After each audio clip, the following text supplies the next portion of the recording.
it starts with positioning of the first apparatus. I truly believe that. You know, Andy Frederick said for years, the fire goes as the first line goes. I've added something to that I believe is true, and that is the first line will go as positioning goes. If we don't position the first apparatus well, that first stretch is not going to go well. It's just not. When we set ourselves up for the first line stretch, the first line push is going to go well most of the time. So I got to go sideways a little bit and talk about estimating stretch because I Yeah. think it's a lost art. So Steve, go ahead. before we go, remember we have slides. So I got your positioning slide, You your want to hit estimate. that? You want to go there? You want to tell go me to, what let's go. Let's start with positioning first. Yeah, let's go to positioning, right. and then we'll slide into estimating stretch. I'm All sorry, right, so Chris. I forgot I even. That's fine.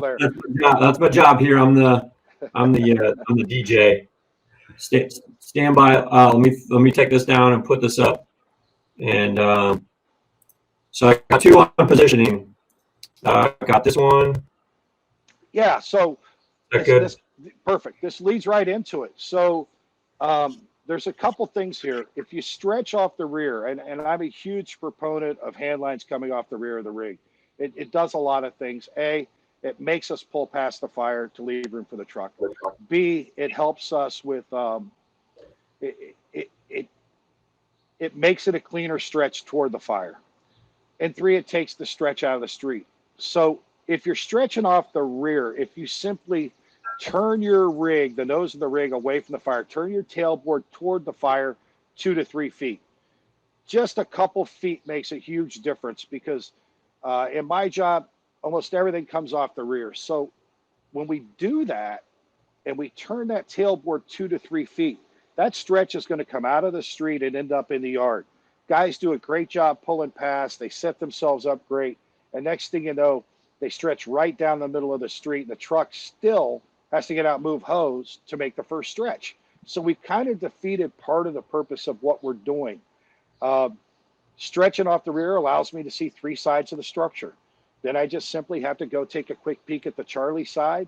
If you're not driving in Mach 2, you can get 3 good sides of the structure. When we see 3 sides, we're looking at construction type. We're looking at occupancy type. All those things. Is there a side door? If you have a side door, there's your basement stairs.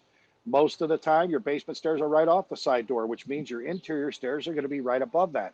So it gives us a really good look at what we're getting into. And that's going to help us choose our entry point by doing that. So pull it past the fire. If you're off the rear, tailboard toward the fire.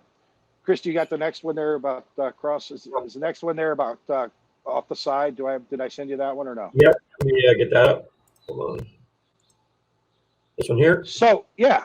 So a lot of the fire service is in Crosslays, Matty Dales, whatever. I'm not a fan of this because for years, 80s, 90s, and I still ask this question. Some people admit to it, some people don't. That they've been taught to line up the crosslay with the front door. That's what's been taught for years. My thing with that is twofold.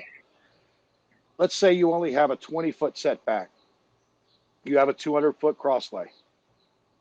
What's that first line going to look like? It looks a lot like the picture. It's not going to be good because you have no room for the hose. But if you simply pull past the fire, you eat some of that excess hose up, and we'll talk about estimating stretch in a minute.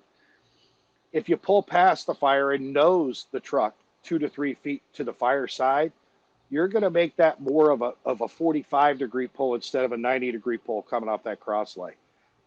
It's going to help your angles getting off the rig. It's going to make the stretch go a little smoother, and your stretch is going to be going toward the fire if you do that. It's not going to be going straight into the front yard where we have no options as far as line placement and entry points. You're not going to be able to manage that cross lane nearly as well if you stop and line up with the front door. Now, if you have a 60 or 80 or 100-foot setback, yeah, you got all the room in the world. But most of the time, people have that area where they are short setbacks, and it's really, really difficult to manage when you have that. So pull past the fire. Yes, you can do it even with cross lays. Nose the rig on cross lays toward the fire, tailboard toward the fire on stretching off the rear.